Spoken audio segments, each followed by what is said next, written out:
Hey,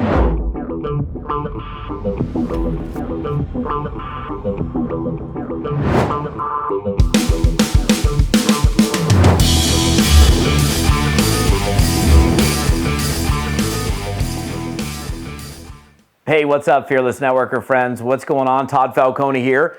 So your best year ever. So at the beginning of the year, I did this training call, talked about a number of different subjects, and I figured I would kind of chunk them out throughout the year and talk a little bit about how you can actually do that. And one of those bullet points that I did in this original call, which you can actually download the entire list of these items if you want, but it's one of them involves just not being so easy on yourself. So at the tail end of the year, when I was doing my recap, my review, and my planning for the new year, that counts for me too. That means our natural tendency is always to take the path of least resistance. If it's easier, we tend to go that direction, and I totally understand the psychology behind that because it just takes less effort. So we do things naturally that appear to be easier for us, but that doesn't necessitate, or you're not able to really significantly make big strides in your growth, either physically, financially, personally, if you just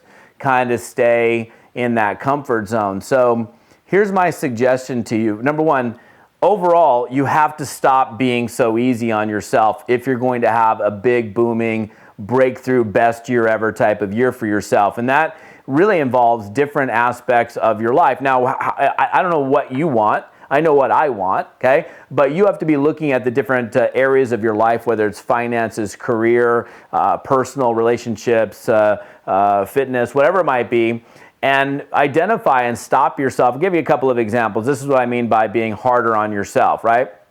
Or tougher on yourself and not allowing yourself the easier road out. So last couple of days I've gotten up, and in fact yesterday I got up to go to the gym at about 6 a.m. I didn't want to get out of bed. I got out of bed anyhow.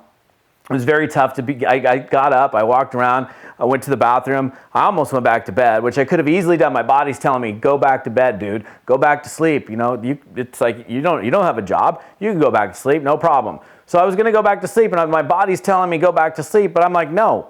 I've made a commitment to step up and make sure that I'm at the gym multiple days of the week. I'm already up, I'm going. So I made myself go in spite of not feeling really energetic, I guess is the right word. And I remember, in fact, this is the seed that I planted in my head as I pulled into the gym parking lot.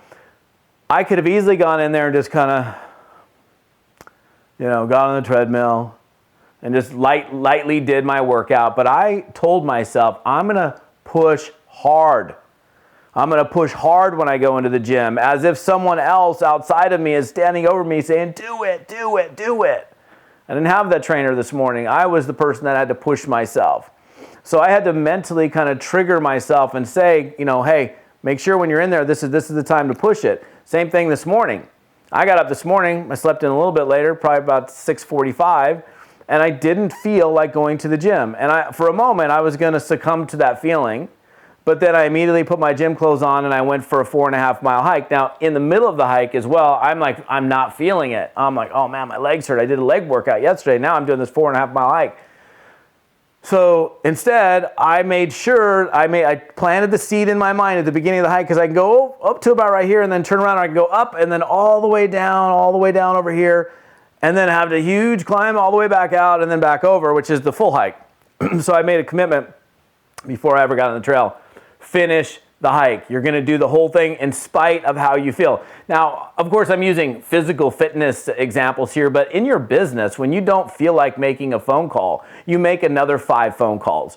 When you don't feel like doing the work, you commit a hardcore hour of doing the work. You have got to stop being so mellow on yourself and really start to be the self-disciplined person that's going to make you, because here's the thing, you got to do this, because guess what? Nobody else is going to do it for you. Your sponsor's not going to do it.